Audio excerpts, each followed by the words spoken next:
नाज़रीन किराम, आप जो मेरे पीछे इमारत देख रहे हैं ये यकीनन ताजमहल नहीं है, लेकिन आपको कहीं ना कहीं ये लगेगा कि ताजमहल जैसी है।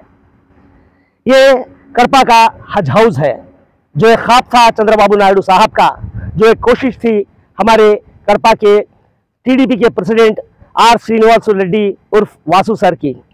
एक कोशिश थी बहुत से लोग जो इसके पीछे काम किए हैं उन तमाम की, कि कड़पा में हज हाउस बने और ये रायलसीमा से के हाजियों के लिए यहीं से करीब यहाँ से 5 किलोमीटर पे एयरपोर्ट है, उसकी वसअत देकर यहीं से उसे एम्बार्केशन पॉइंट बनाया जाए।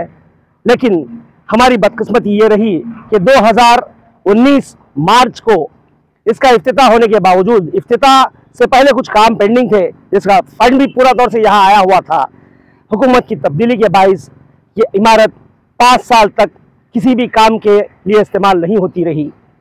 हालांकि कोविड के अंदर इसे कोविड सेंटर भी बनाया गया और वो कोविड सेंटर एक वाहिद सेंटर है कड़पा डिस्ट्रिक्ट या फिर आंध्र प्रदेश में जहां के रहने वालों में किसी की भी मौत नहीं हुई, यानी 0 डेथ कोविड सेंटर अगर कोई पूरे आंध्र प्रदेश में था तो वो यही हज हाउस था। इतनी शानदार इमारत को सिर्फ और सिर्फ इस वजह से कि चंद्रबाबू साहब ने बनाया या तेलुगु देशम को नाम आएगा, पिछली हुकूमत ने इसे बिल्कुल ही लापरवाही के साथ छोड़ दिया।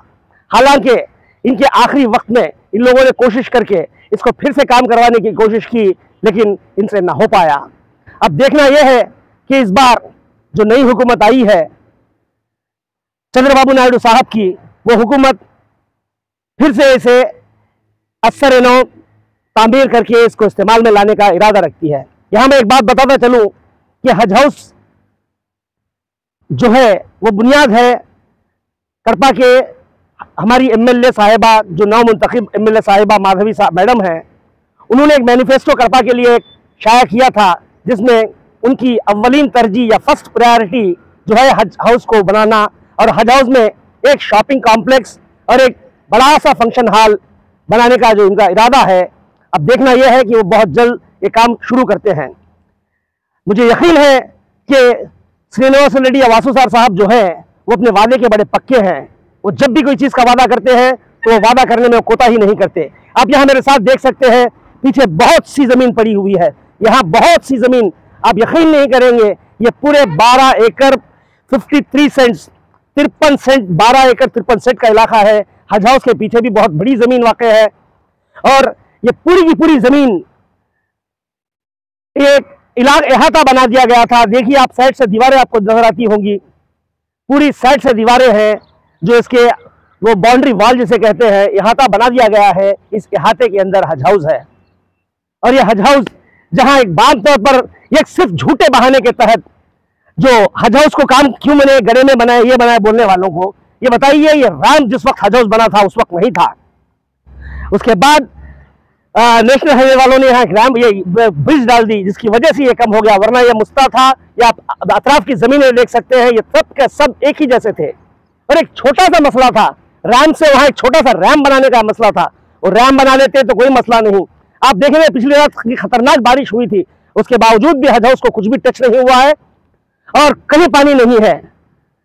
आमतौर पर जो गलत फहमी, जो झूठ फैला गया कि हज हाउस यहां बना दिए, हज हाउस बनाने का वाहिद मकसद ये था कि रायलसीमा से जितने लोग आएंगे, तकरीबन 1000 गाड़ियां हो सकती हैं, 500 गाड़ियां हो सकती हैं, 500 कारें हो सकती हैं, उन लोगों को यहां अकोमोडेट करना। एक 5 माला शानदार 5 स्टार होटल जैसी फैसिलिटी वाली इमारत यहां बनाई गई और ये इमारत में आपको रहने, खाने, सहने के लिए हर तरह का इंतजाम किया गया। और एयरपोर्ट चूंकि यहाँ से करीब था तो जो लोग हाजी आएंगे, शहर की ट्रैफिक को डिस्टर्ब किए बगैर, कड़पा शहर की जो ट्रैफिक है उसको डिस्टर्ब किए बगैर यहाँ से बिल्कुल फौरन नजदीक चले जाएंगे, इसके लिए प्लान किया गया था। उस वक्त के कलेक्टर साहब के.वी. रमणा साहब ने तकरीबन 3 या 4 जमीनें देखी जो जमीनें मुनासिब नहीं थी, तो आखिर में उन्होंने ये जमीन मुंतखब की और साइल कंजर्वेशन वालों को भेजा कि इसका ये जो जमीन की इस्तात कितनी है कि ये बिल्डिंग को कितने दिन तक खड़ा रह कर सकता है। तो बाकी जमीनों पर हमें वो नहीं मिला कि 22-23 साल के बाद जमीनें धंसने शुरू हो जाएंगी। अब यहाँ देख सकते हैं कि 6-7 साल हो गए हैं हज हाउस को बने हुए और ये पूरी अपनी पूरी कुव्वत के साथ खड़ा हुआ है। हालांकि पिछली हुकूमत में से लापरवाही की, इसको बिल्कुल ऐसे छोड़ दिया जैसे कोई एक बेनाम कोई लावारिस बिल्डिंग हो, कोई पुराने जमाने की बिल्डिंग हो। हालांकि आप देख सकते हैं कि एक शानदार बिल्डिंग हमारे सामने खड़ी हुई है। इस बिल्डिंग को इस यकीन के साथ जो ख्वाब चंद्रबाबू साहब ने देखा, जो बाख्वाब श्रीनिवास रेड्डी वासु सर ने देखा, जो ख्वाब हम जैसे कुछ लोग जो इसके पीछे जुनून की हद तक पड़े हुए थे, जिसमें मैं खास जिक्र करना चाहूंगा सलाहुद्दीन साहब और उनके साथी। 21 दिन हम लोगों ने एक धरना किया था उर्दू यूनिवर्सिटी के लिए।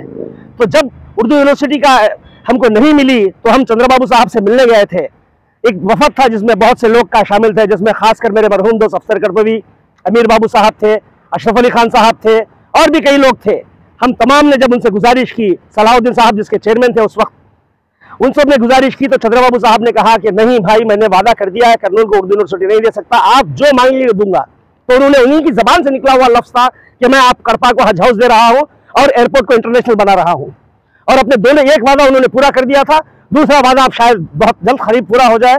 यहाँ से अगले साल इस यकीन के साथ कि यहाँ से हज हाउस को पूरे तौर से इस्तेमाल करके अगला हज 2025 का हज शायद यहाँ से एम्बार्केशन पॉइंट हो, इस उम्मीद के साथ, इस यकीन के साथ मैं इफ्तिखार जमाल आप तमाम का शुक्रिया अदा करता हूँ कि ये मुख्तसर बातें जो मैंने हज हाउस के बारे में आपको बताई है। शुक्रिया।